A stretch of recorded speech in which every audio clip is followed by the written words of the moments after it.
back to the online classes for radiographers and students organized by ISRT Thrissur Academic Club under Project Umbrella.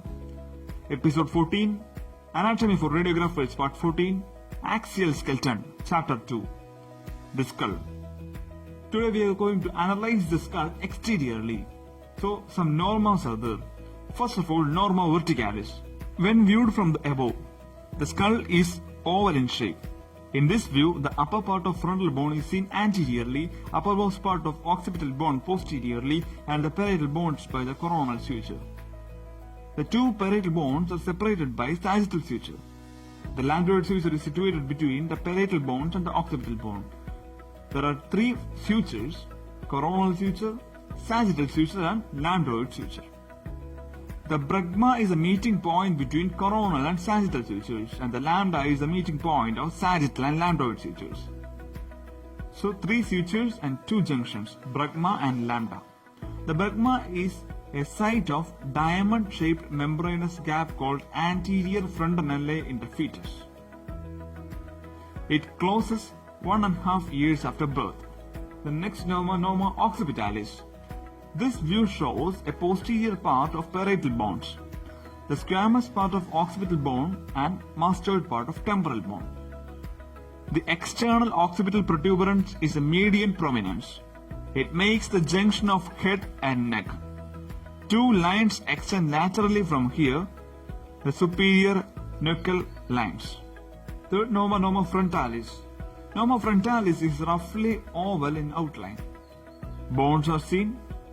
Frontal bones forms the forehead, the right and left maxilla from the upper jaw, the right and left nasal bones from the bridge of the nose, the zygomatic bones from the bony prominence of the cheeks, mandible forms the lower jaw. The orbital openings are cone-shaped with a wide open base in front of the narrow apex behind. The norma frontalis also shows the pyriform aperture of the nose. Fourth norma is norma lateralis. Shows the following bones: frontal, parietal, occipital, temporal, sphenoid, ethmoid, maxilla, and mandible.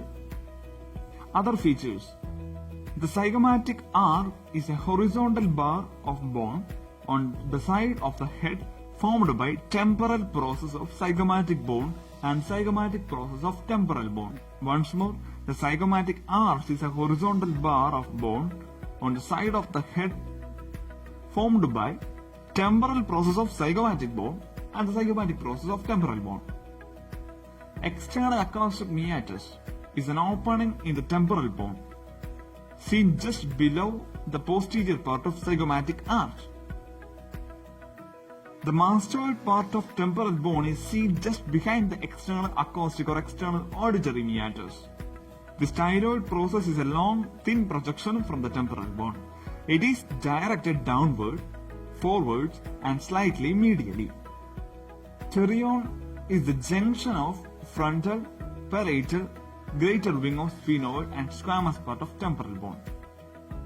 Remember the term pterion. These bones are united by an H-shaped suture. The skull is relatively thin here, where in norma lateralis, the fracture in this region may injure the underlying middle meningeal vessels leading to the collection of blood deep to the skull, but outside the dura, called extradural hematoma. Once more, the skull is relatively thin in the norma lateralis portion. The fracture in this region may injure the underlying middle meningeal vessels leading to a collection of blood deep to the skull, called extradural hematoma. The last norma is norma basalis. After removing the mandible, the following structures can be seen. Hard palate, the anterior two-third is formed by palatal process of maxillae. The posterior one-third by horizontal palates of palatine bones. The hard palate shows a cruciform suture between these bones. The greater palatine foramen is seen just behind the palato-maxillary suture. The middle part of norma basalis extends from the posterior border of the hard palate to an imaginary transverse line passing through the anterior margin of foramen magnum. Posterior part of norma basalis shows the largest opening in the skull, the foramen magnum. On either side of this foramen are the occipital condyles. So we'll discuss completely about the exterior of skull, norma verticalis, norma occipitalis, norma frontalis, norma lateralis, norma basalis. Then we are going to interior of skull. The cranium is lined internally by endocranium, the internal surface of vault. The bones and sutures have been described with the norma verticalis. The bones are grooved by the gyri of cerebral cortex, blood vessels and arachnoid granulations. Internal surface of base of the skull. The base of the skull presents anterior, middle and posterior cranial fossae. The base of the skull presents anterior, middle and posterior cranial fossae. First one, anterior cranial fossa. First we are going to discuss about its boundaries. Boundaries anteriorly and on the sides, frontal bone. Posteriorly, lesser wing of sphenoid, floor, anteriorly by cribriform plate of ethmoid, posteriorly by a part of body of sphenoid, on each side by the orbital plate of frontal bone. Then about contents, the frontal lobe of cerebrum, olfactory bulb are the contents of the anterior cranial fossa. Then about the middle cranial fossa. It's deeper than the anterior cranial fossa and shaped like a butterfly. It's being narrow and shallow in the middle and wide and deep on each side, lodging the temporal lobe of cerebral hemisphere. Then we are going to discuss about the boundaries of middle cranial fossa. Three boundaries: anterior, posterior and laterally.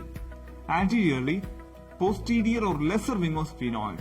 Posterior of lesser wing of sphenoid. Posteriorly, superior border of petrous temporal bone and the dorsum sellae of sphenoid. And laterally, greater wing of sphenoid, antero-inferior angle of parietal bone. What about the floor of middle cranial fossa? Median plane. The body of sphenoid is there. What is laterally? Greater wings of sphenoid, petrous part of temporal and squamous part of temporal bone. What about the important features of middle cranial fossa? First one is the optical canal, that transmits the optic nerve to the orbit. Optic canal. The second one is sella turcica. It's also known as Turkish saddle. The upper surface of body of the sphenoid is hollowed out in the form of Turkish saddle. It has hypophyseal fossa in the middle, which lodges the pituitary gland. So what are the important features of middle cranial fossa? First one is the optic canal, it transmits the optic nerve to the orbit. Second one is sella turcica, also known as Turkish saddle. The upper surface of the body of sphenoid is hollowed out in the form of a Turkish saddle. It has a hypophyseal fossa in the middle, which lodges the pituitary gland. The third type and the final type of the posterior cranial fossa, the largest and deepest of the three cranial fossa, contains the hindbrain, which consists of the cerebellum behind and the pons medulla in front.